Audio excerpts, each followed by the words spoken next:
Today's class for BSc part 3 botany students, paper second आज हम पढ़ेंगे, जिसका टाइटल है nomenclature, ecology and economic botany. बच्चों, इस पेपर में हम इकोलॉजी के बारे में, पारिस्थितिकी के बारे में और इकोनॉमिक बॉटनी अर्थात आर्थिक रूप से महत्वपूर्ण प्लांट्स हैं उनके बारे में हम पढ़ेंगे। सबसे पहले हम इकोलॉजी को लेंगे। इकोलॉजी शब्द आप सभी ने सुन रखा है, इसके बारे में भी आप सभी जानते हैं। अगर हम इसकी डेफिनेशन की बात करें तो इकोलॉजी क्या है? ये the branch of biology that deals with the relations of organisms to one another and to their physical surroundings. अर्थात इकोलॉजी बायोलॉजी या जीव विज्ञान की वह शाखा है जिसके अंतर्गत हम पादपों या किसी भी जीव का जो संबंध है एक दूसरे के साथ और साथ ही उनके भौतिक वातावरण के साथ, उनकी सराउंडिंग्स के साथ क्या संबंध है उसे हम पढ़ते हैं। या हम कह सकते हैं कि ecology is a branch of biology concerning interactions among organisms and their biophysical environment which includes both biotic and abiotic factors. Ecology क्या हुई? इकोलॉजी जीव विज्ञान की वह शाखा हुई जिसमें हम आपस में जीवों का एक दूसरे के साथ क्या इंटरैक्शन होता है, क्या क्रिया प्रतिक्रिया होती है और साथ ही उनके बायोफिजिकल एनवायरनमेंट के साथ क्या क्रिया होती है उसको हम पढ़ेंगे। और इसके अंतर्गत हम बायोटिक अर्थात जैविक और एबायोटिक अजैविक फैक्टर्स को भी हम इंक्लूड करते हैं। अर्थात जिसमें जीवन है वो बायोटिक और जिसमें नहीं है वो एबायोटिक फैक्टर्स कहलाएंगे। तो अब आप सभी समझ गए होंगे कि इकोलॉजी क्या है, इसकी क्या परिभाषा हो सकती है, किस तरह से ये वातावरण और परिस्थिति के साथ अपने आप को जोड़ के रखती है, इसका जीवों के साथ कैसे संबंध को हम पढ़ते हैं। इस संबंध के कारण ही हम इसे पारिस्थितिकी कहते हैं। अर्थात जीवों का परिस्थिति के साथ क्या संबंध है उसको हम पढ़ते हैं इकोलॉजी के अंतर्गत। अब ये इसकी हुई परिभाषा। ये इकोलॉजी जो शब्द है, देखिए विज्ञान के जितने भी बच्चों शब्द हैं वो सभी आए हैं ग्रीक या लैटिन डिक्शनरी से। तो इकोलॉजी भी जो शब्द है वो दो शब्दों से मिलकर के बना हुआ है, ओइकोस और लोगोस। ओइकोस का अर्थ होता है ड्वेलिंग प्लेस और होम अर्थात घर, और लोगोस का मतलब होता है टू डिस्कोर्स और टू स्टडी। तो जो इसका शाब्दिक अर्थ हुआ इकोलॉजी का वो हुआ ओइकोस अर्थात ड्वेलिंग प्लेस घर, और लोगोस का मतलब उस घर को पढ़ना। अर्थात कोई भी जो प्राणी है, पादप है, वो कहाँ रहता है, उसका अपने वातावरण के साथ क्या संबंध हो सकते हैं, आपस में क्या संबंध हो सकते हैं, उन्हीं संबंधों का अध्ययन हम इकोलॉजी के अंतर्गत करते हैं। अब ये जो हैबिटेट की हम बात कर रहे हैं, यानी जहाँ वो रहता है, उसको अगर हम किसी तकनीकी शब्द से संबोधित करें तो हम हैबिटेट अर्थात आवास स्थान। तो आवास स्थान क्या होता है?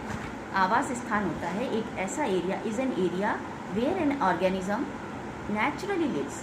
अर्थात ऐसा स्थान जहाँ पर प्राकृतिक रूप से कोई भी पादप बड़ा होता है, रहता है, या कोई प्राणी रहता है, उसको हम बोलते हैं उसकी हैबिटेट। फिर हमने डेफिनेशन में दो शब्द देखे थे, बायोटिक एंड एबायोटिक। तो वो भी मैं आपको स्पष्ट करना चाहूँगी। बायोटिक का मतलब होता है लिविंग फैक्टर्स अर्थात लिविंग ऑर्गेनिजम्स। एबायोटिक फैक्टर्स जो होते हैं उसमें हम सभी नॉन लिविंग फैक्टर्स को इंक्लूड करते हैं, अर्थात ऐसे फैक्टर्स जो कि जीवन जिनमें नहीं होता, अर्थात एयर है, वाटर है, इस तरह के जो फैक्टर्स हैं, सॉइल है, उनको हम कहते हैं नॉन लिविंग फैक्टर्स।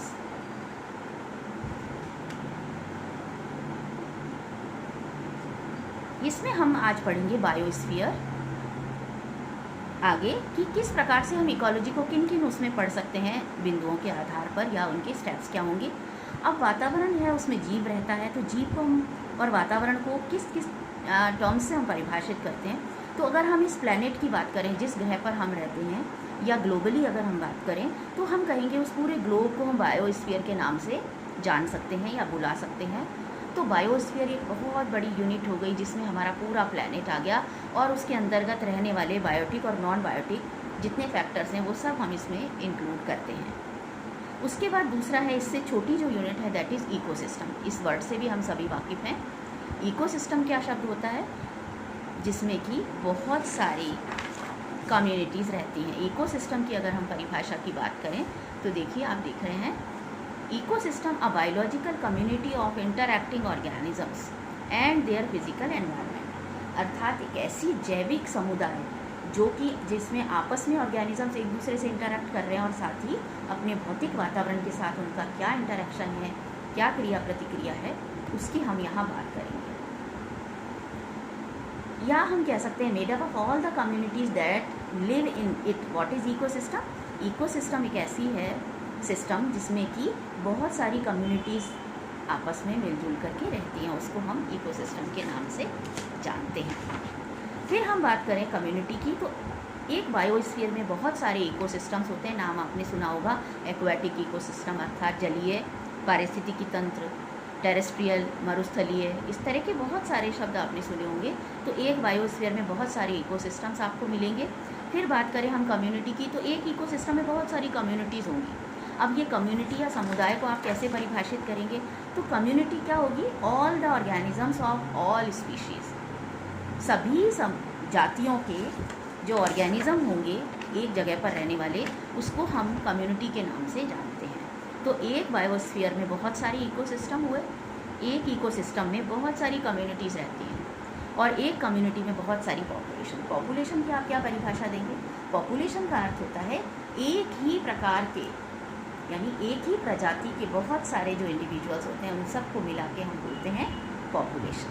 और एक पॉपुलेशन में आप देखिए तो बहुत सारे इंडिविजुअल्स होते हैं। इस तरह से हम इसको पढ़ सकते हैं इकोलॉजी को, तो बहुत ही हमारे लिए आसानी होगी। सबसे बड़ा है बायोस्फीयर, फिर इकोसिस्टम, फिर कम्युनिटी, पॉपुलेशन और फिर एक इंडिविजुअल। यहाँ हम इसकी कुछ जो टर्मिनोलॉजी की हमने बात की है साथ के साथ उसे हम एक बार और देख लेते हैं कि इकोसिस्टम हम किसे कहते हैं। ये एक biological community, a biological community of interacting organisms and their physical environment, अर्थात एक ऐसा जैविक समुदाय जो कि अपने भौतिक वातावरण के साथ और ऑर्गेनिजम्स का आपस में क्या संबंध है या किस प्रकार से वो एक दूसरे को क्रिया प्रतिक्रिया करते हैं आपस में, उसे हम इकोसिस्टम के नाम से जानते हैं। हैबिटेट वो हुई जहाँ पर एक ऑर्गेनिज्म प्राकृतिक रूप से रहता है, कोई भी पादप हो या प्राणी हो। पॉपुलेशन हम कहेंगे एक ही जाति के बहुत सारे जो सारे मेंबर्स होते हैं जो कि एक जगह पर एक समय पर रहते हैं, उसे हम पॉपुलेशन के नाम से जानते हैं। अगर हम कम्युनिटी की बात करें तो कम्युनिटी होती है कि सभी प्रजातियों के सभी जो मेंबर्स हैं उनको एक साथ मिला के हम कम्युनिटी के नाम से जानते हैं। तो आज का लेक्चर हम यहीं खत्म करते हैं। नेक्स्ट लेक्चर में हम और आगे बात करेंगे इसके बारे में।